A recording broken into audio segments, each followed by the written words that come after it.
So in our next section, we want to bring a lot of that information that we discussed prior to bear on the subject of the figure, of course.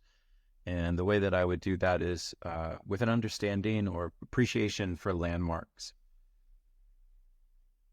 So you do not have to have all of the anatomical verbiage and deep knowledge of everything that's going to be connecting to the bones. And we're just trying to get a handle or grasp right now on how to make those landmark areas give us a clue as to where to position and put plane.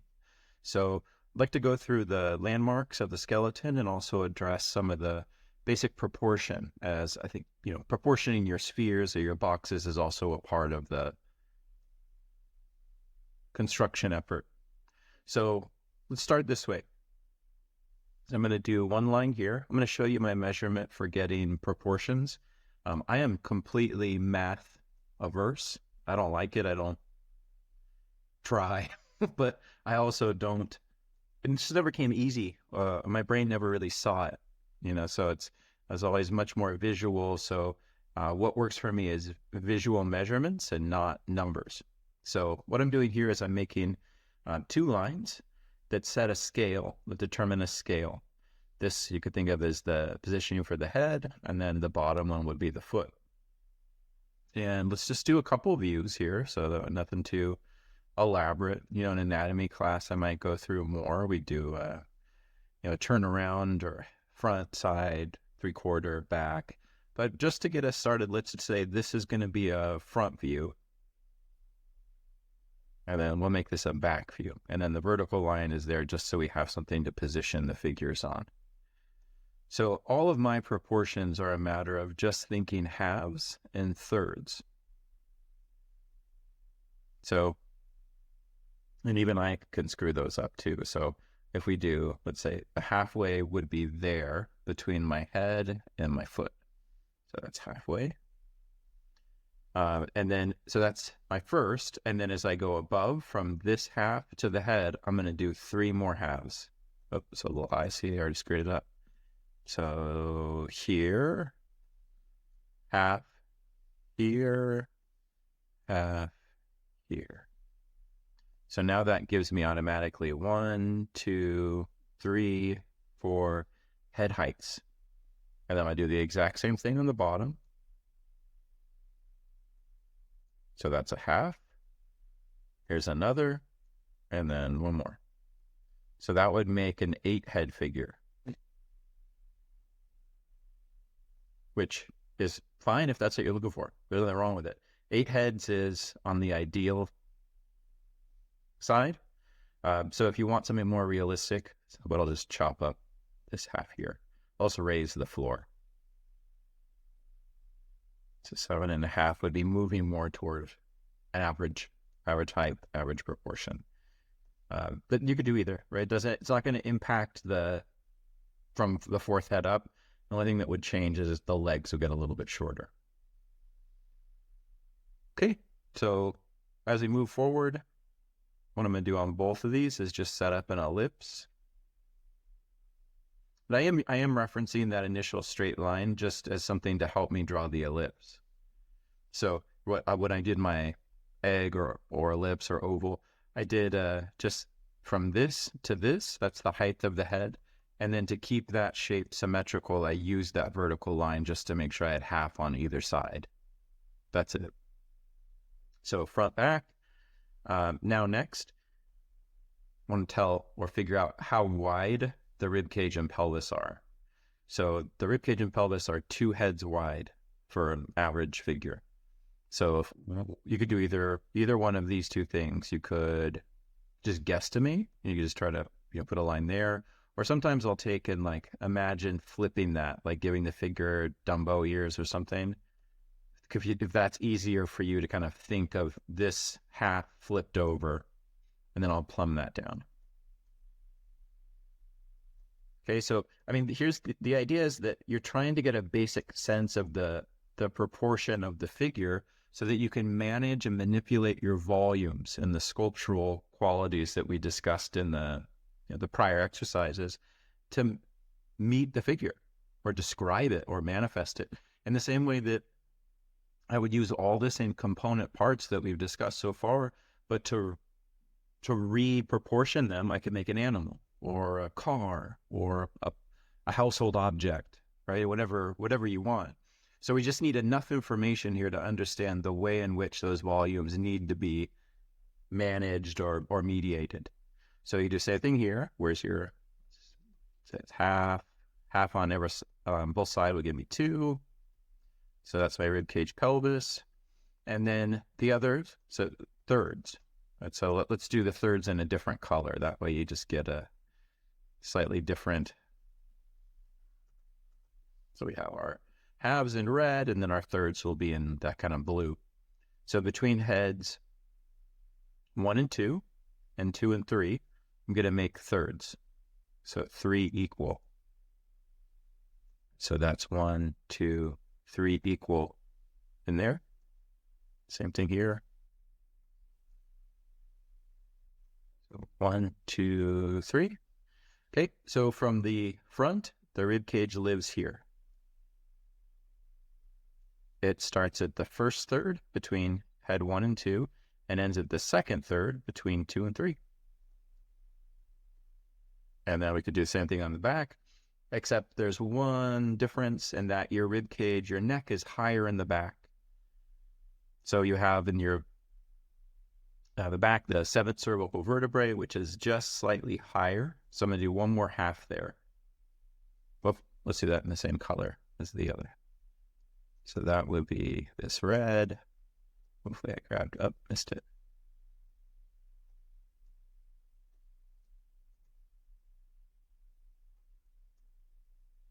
Darn it.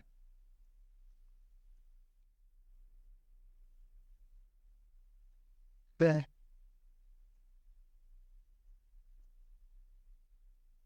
Let's do that. So that's a one extra half there. So that means from the back, this will just be slightly higher. That 7th cervical vertebrae is just a little bit taller. And then from the front, if we think about it, like, so let's say that's the neck width. All I could do here is just kind of squash an ellipse, and that would be the back of the neck to the front of the neck.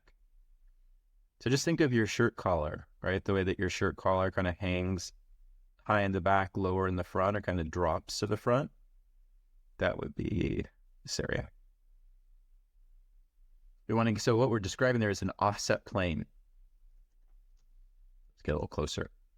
So this offset plane is, right, if we drew it from the side, would be at a diagonal. And so once I have this, the next step would be, let's refine this a bit more.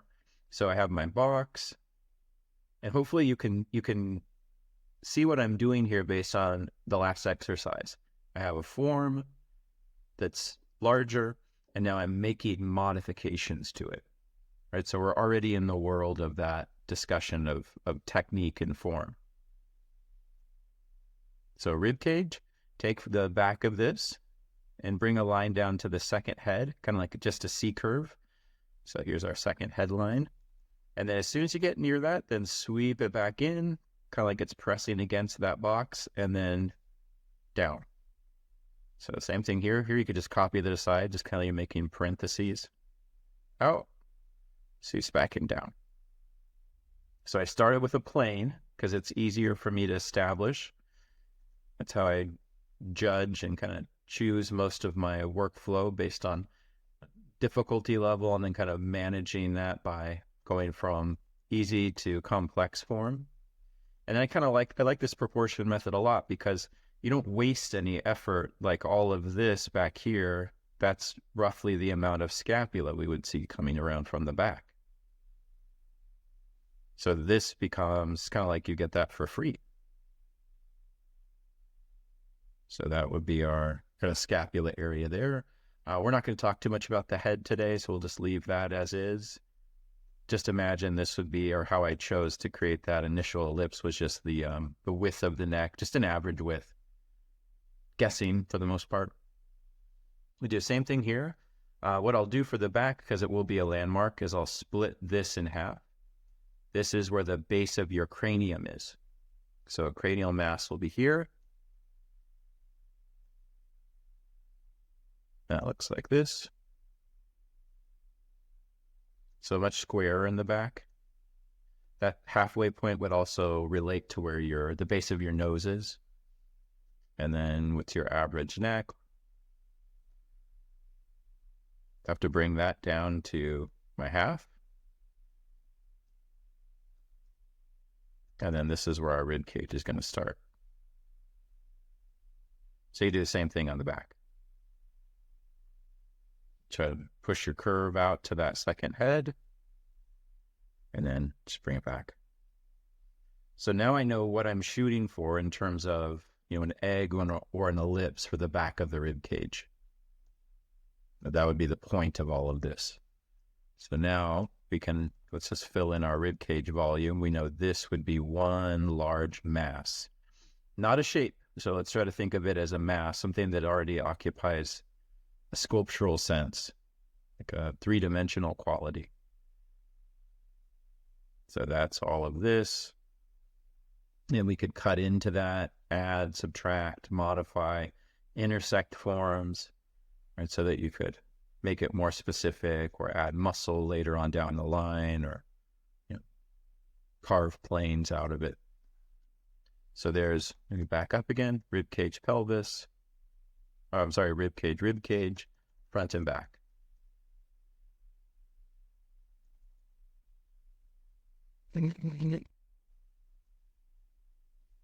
That's just again, general masses. That's all we're looking to understand here. Next, what we're going to do is, we already got our pelvis kind of framed out there in terms of that box. Don't really have to do a whole lot more to it. Let's, first just say that the pelvis as a whole is one head tall by two heads wide. So if I'm looking to create, a basic proportion, I would be using all of what's already here, which means that the rib cage is about a third of a head above the pelvis. Here.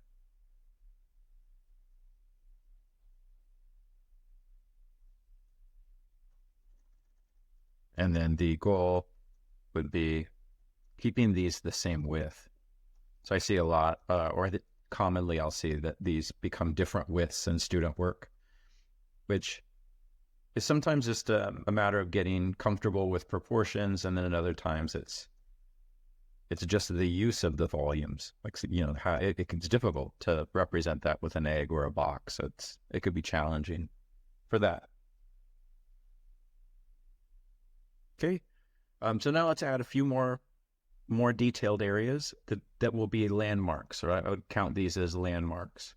So I'll make them a darker color, but the value in landmarks for me will be that they give me points that I can access and see through the skin, as we discussed earlier. But what I'm usually going to look for is how they create symmetry. So let's go through those quickly. Here, I'm going to look for a landmark that would be the pit of the neck. So that would be a concavity caused by the clavicle on either side, but still something visual caused by prominence of bone on either side. We'll come back to the clavicle because right now we're just trying to get the rib cage dialed in.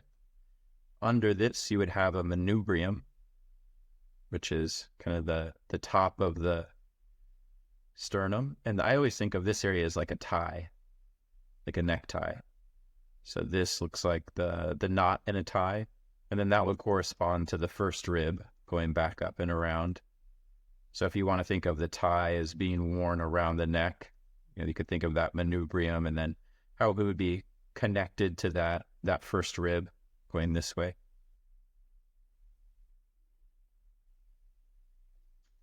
I don't ever really draw the ribs, to be honest, unless there's like a character or a figure with the body type that would be very thin, or if somebody's stretching their arm up and all the muscles are kind of stretched and exposing the form underneath. And then from here, you can make a couple C curves down. That would be the length of your tie, your sternum. And then right at this second head is where it would stop. You could actually, though, add a little triangle. That could be the xiphoid process. I think that'll be harder to see. So usually I'll just clip that off. But that would be, so far, this is great landmark. The breastbone or the sternum. This is where your pectoralis would attach to. It's where all of the true ribs of the rib cage connect to. So if that's the first, you'd have a second, a third, fourth, a fifth. And you see, like, when I draw ribs, I don't try to draw the rib like you would in an anatomy book. What I'm mostly doing is designing or trying to design it so that it can be something, one, that I remember, and two, that can kind of have an aesthetic contribution to what I'm seeing. These are true because they connect directly into the sternum. So there's cartilage that would integrate those. And they would change at what's called the costal plane, which if you go about 2 inches off the sternum, 3 inches, and then drop a C curve down to the bottom of the rib cage, this is the plane change of the rib cage. Well, more organic plane change. We're going to use a box, but for the rib cage here, if you wanted to draw something that's more organic more quickly, you could do that. And then from here, we would have the false ribs. So true, false. And what the false ribs give you would be the thoracic arch. So there's 2 ways you could draw this. Women tend to have a thoracic arch that is 2 C curves and open at about a 60-degree angle in the front. So let's put that up here so that you can remember it. And by the way, this is how all of this information would be digested into my drawing. So the rib cage is sternum, thoracic opening. So it's a Mercedes logo in an egg. So a female rib cage might be more at a 60-degree opening or angle. And then the difference for a male rib cage would be that it would be the Mercedes logo, but more at a 90-degree. So opening there. So let's say women, men. That's what I'm looking for. So all the rest of the stuff I'm talking about, you could ignore. Or you could just, endure it until I give you the little cheats, right? But that's all I'm going to be using as I move through.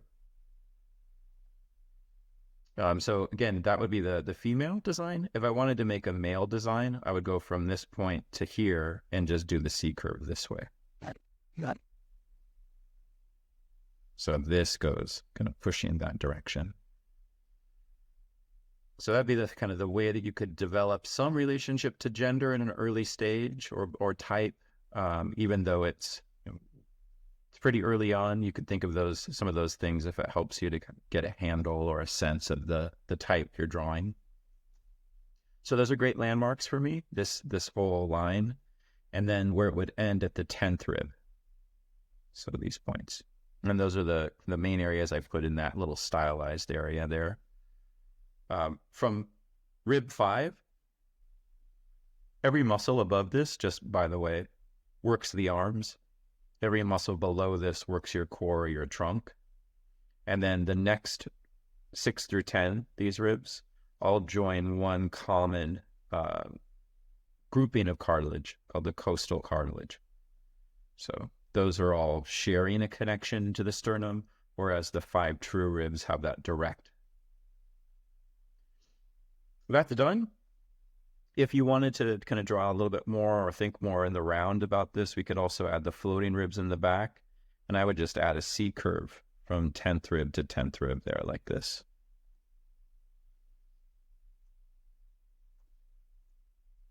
So that would mean that all of this now would be cut out and we'd be seeing this is the back of the rib cage now. So hopefully even in my little proportion breakdown, you're getting a sense of how I'm thinking of form, right? Or how I'm thinking with form in the same way that we explained it in that prior section. It started as a plane. It turned into 2 curves. Those 2 curves gave birth to something that's rounder or thinking something sculpturally. And then I started to cut it up. For the back, you could do the same. Back's a little easier though. So what I'm mostly going to use from the back is the spine. So first, what did I get from these so far? Well, it's all just, these all create symmetry. They create symmetry here. So it's easier for me to remember just the symmetrical design of the landmarks. On the back, the spine does that without me even needing to think much about it, right? It just splits it down the middle. So this would be your cervical. This is your seventh cervical. That's always a great landmark, easy to see. The spine itself through the thoracic down to the rib cage. This would be the floating ribs on the back. So we'd have our Mercedes logo from the back, but really low. And then we could position our scapula in here. So scapular shoulder blades creates this really visible landmark on the back as well. I'll just make that a triangle for now.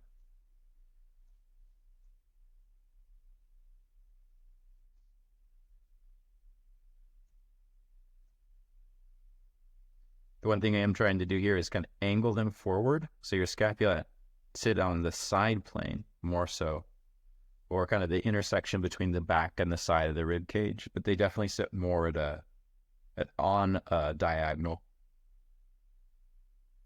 So that's the rib cage from the back. And then if you wanted a little stylized cheat for that as well, we could do the same over here. We could think of egg, symmetrical line, very low Mercedes logo, two triangles that are at this stage parallel to the spine. So those are going to be the landmarks that I'm going to come back to and try to use to understand the dimensional rotation. We go back to our front, take a quick look at the pelvis. Right, so let's imagine we have our spine coming down through here. And then when I work into the pelvis, I'm going to think back to thirds. So the pelvis, if we wanted to grid it out, I'll make 3. I'm going to make a checkerboard kind of. And then I'm going to do the same thing, thirds across. So that gives me my mapping. And then the design of the pelvis would sit, or I would carve the bone. So here's another modification. I bring a diagonal from that outer corner to this third.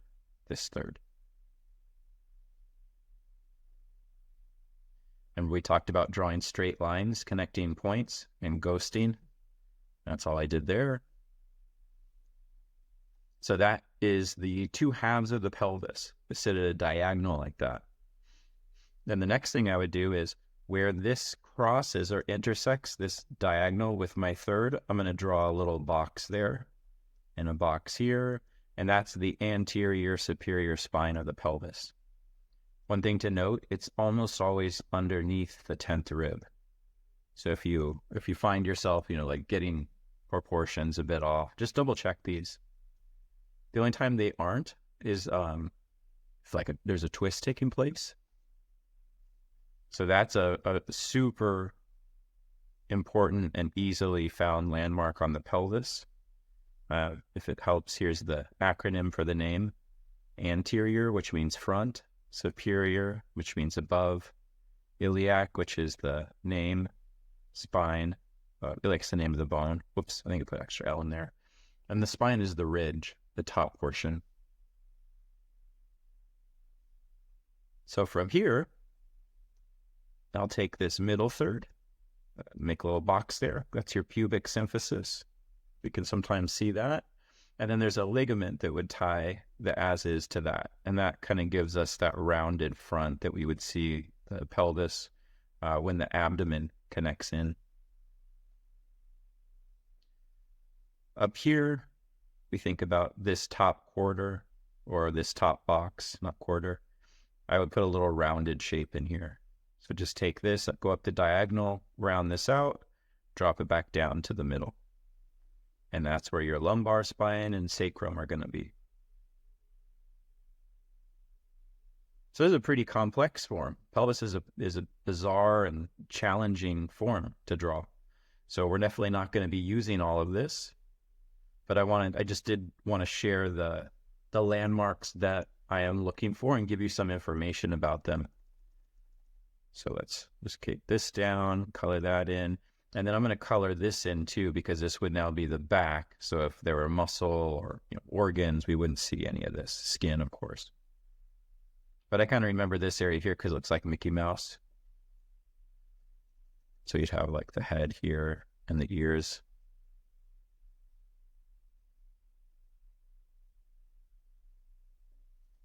But I'm mostly concerned about these and this. The lower portion or the lower area, that would be your sits bones, but we wouldn't see those. So you could put like a couple C curves in here. This is where your adductors would go and your hamstrings would go.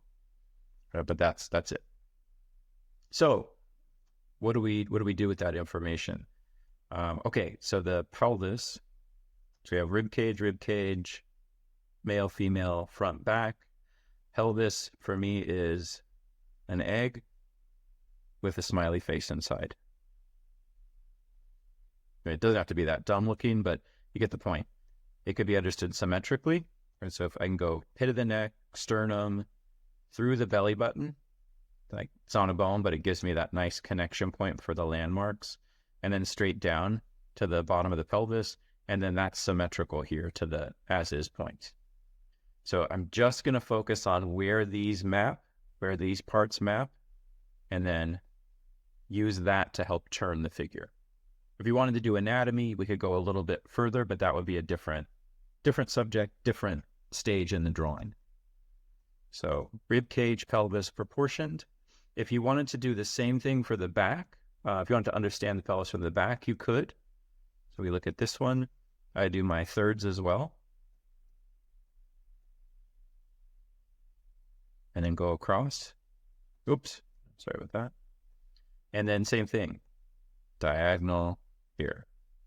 Ghost, hit your line. Oop, that sucked. Control Z it.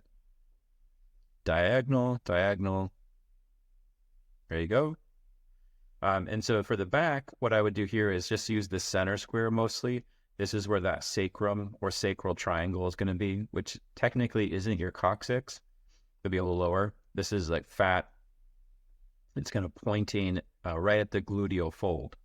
So you can kind of think of a Y there for the gluteal fold. But I use this, and then what would be hitting the back is the pizzes. So just like in the front, we had the as is, which means anterior. Anterior is front. The P would be posterior, which means back.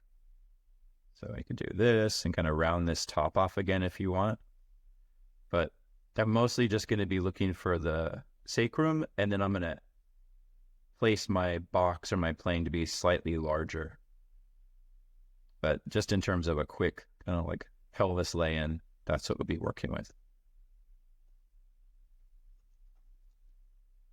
So now I have my rib cage, I have my pelvis.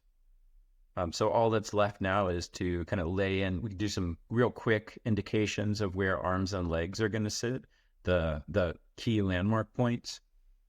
We don't have to do much there because the arms and legs are going to be understood primarily as cylinders or boxes.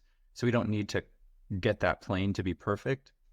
But I'll just do a quick symbol breakdown so that you could see the sign system I would use for the arms and where they go.